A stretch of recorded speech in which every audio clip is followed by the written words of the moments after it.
حضرت حسن بصری رحمۃ اللہ تعالی علیہ اپنی توبہ کا واقعہ بیان فرماتے ہیں. وہ فرماتے ہیں کہ میں امیر کبیر شخص تھا، بہت امیر تھا اور بصرہ کی گلیوں میں غریبوں کی خدمت کیا کرتا تھا. اچانک میں نے ایک حسین عورت کو دیکھ لیا اور میں اسے دیکھتا ہی رہ گیا. اس عورت نے مجھے کہا اما تشتہی، تجھے شرم نہیں آتی؟ میں نے کہا ممن، کس سے شرماؤں؟ اس نے کہا وہ جو آنکھوں کی خیانت کو دیکھتا ہے اور دلوں کے پوشیدہ رازوں کو جانتا ہے، تجھے شرم نہیں آتی؟ تجھے حیا نہیں آتی؟ کہا اس کا جملہ تو بہت بڑا تھا. حسن بصری اپنی توبہ کا واقعہ بیان فرما رہے ہیں. فرمایا اس کا جملہ تو بہت بڑا تھا لیکن وہ اتنی حسین تھی، ایسی خوبصورت تھی، میں پھر بھی مسلسل اسے دیکھتا رہا اور دیکھتا ہی رہ گیا. اور پھر آخر اس نے کہا کیوں بار بار مجھے دیکھتا ہے؟ میں نے اس عورت کو کہا کہ تیری آنکھیں اتنی خوبصورت ہیں کہ تیری جھیل جیسی آنکھوں میں ڈوبنے کا جی چاہتا ہے. اس عورت نے کہا اچھا تو ایسی بات کرتا ہے، تو یہاں انتظار کر. وہ عورت اپنے گھر میں چلی جاتی ہے. تھوڑی دیر کے بعد کہا میں انتظار کر رہا تھا. تھوڑی دیر کے بعد اس کی خادمہ آتی ہے، اس کے ہاتھ میں ایک تشت ہے اور اس تشت کے اندر اس پر ایک کپڑا ہے. کہا میں نے کپڑا اٹھایا تو اس میں اس کی 2 آنکھیں تھیں. اس نے اپنی 2 آنکھیں نکال کے اپنی خادمہ کو دے دی کہ اس کی وجہ سے اس کا دل دین سے دور ہوا ہے، مجھے یہ آنکھیں نہیں چاہیے. کہا اس پر ایک کاغذ تھا، کاغذ پر لکھا ہوا تھا مجھے ایسی آنکھوں کی ضرورت ہی نہیں جس سے ایک مرد فتنے میں مبتلا ہو جائے. میری بہنیں جو اس گفتگو کو سن رہی ہیں ان کی بارگاہ میں بھی عرض ہے، وہ بہنیں جو گھنٹوں آئینے کے سامنے کھڑی رہتی ہیں فقط اس نیت سے کہ اپنے بالوں کو یوں سنواریں کہ مردوں کو فتنوں میں مبتلا کریں، یا کسی دکان میں جا کر کپڑے خریدتے وقت ان کے ذہن میں فقط یہی خیال ہوتا ہے ایسے کپڑوں کا انتخاب کریں گی کہ جن سے مردوں کو فتنے میں مبتلا کریں. یہ بھی امت کی بیٹی ہے جس کی ایک ادا سے ایک شخص ولی کامل بن گیا، حسن بصری بن گیا. حسن بصری فرماتے ہیں جب اس کی آنکھیں دیکھی میں تحکم کھو بیٹھا، میں زارو قطار رو رہا تھا. روتے ہوئے میں گھر چلا گیا، پوری رات میں روتا رہا، پوری رات توبہ کرتا رہا، استغفار کرتا رہا. حسن بصری فرماتے ہیں فجر کی اذان سنی، اچانک خیال آیا اس عورت کا شکریہ تو ادا کروں کہ جس نے اپنی آنکھیں میرے لیے، میرے دین کے لیے، میرے ایمان کے لیے اور توبہ پر استقامت کی خاطر قربان کر دی. کہا میں اس کے گھر گیا، جو ہی اس کے گھر پہنچا تو ادھر اس کا جنازہ نکل رہا تھا، اس کی موت واقع ہو چکی تھی. کہا میں رات گھر آیا، میں رات سو گیا، میری آنکھ بند ہوئی، میں نے اس عورت کو خواب میں دیکھا. میں نے کہا کوئی نصیحت کر. اس عورت نے کہا کہ جب تنہائی میں ہو اللہ کا ذکر کرتے رہو، اور جب صبح کرو تو استغفار کرو، شام کے وقت استغفار پڑھو. کہا میں نے اس وقت توبہ کر لی، ایک عورت میری توبہ کا سبب بنی، ایک عورت کی وجہ سے مجھے توبہ پر استقامت ملی. یہی حسن بصری. پھر وہ واقعہ بھی آتا ہے، وہ دور بھی آتا ہے، ان کا ڈر کتنا ہے، ان کا تقوی کتنا ہے، پرہیزگاری کتنی ہے. یہی حسن بصری. ایک دن ایک شخص نے حسن بصری رضی اللہ تعالی عنہ سے کہا ہے حسن بصری کیا آپ جانتے ہیں کہ جہنم سے جو شخص سب سے آخر میں جہنم سے نکالا جائے گا اور پھر یا حنانو یا منانو پڑھتا ہوا جہنم سے باہر نکلے گا. حسن بصری فرماتے ہیں کاش میں وہ شخص ہوتا، کاش میں وہ شخص ہوتا. کہا گیا کہ جو جہنم سے سب سے آخر میں نکلے گا، ہزاروں سال جہنم میں رہے گا، یا حنانو یا منانو بڑھتا ہوا جہنم سے باہر نکلے گا. کہا کاش میں شخص ہوتا. انہوں نے کہا حضرت آپ کیا فرما رہے ہیں کہ آپ جہنم میں جانا چاہتے ہیں؟ آپ تو بزرگ ہیں، اللہ کے ولی ہیں. کہا تم میری بات نہیں سمجھے، وہ جو جہنم سے نکالا جائے گا کم از کم نکلنے کی ضمانت تو ہے.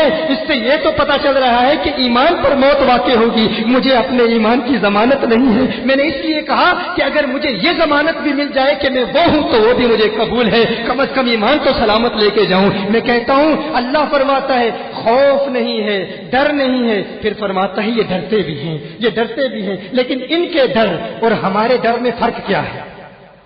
ان کے ڈر اور ہمارے ڈر میں فرق کیا ہے؟ وہ ایک سے ڈرتے ہیں، کسی دوسرے سے نہیں ڈرتے. فرق کیا ہے؟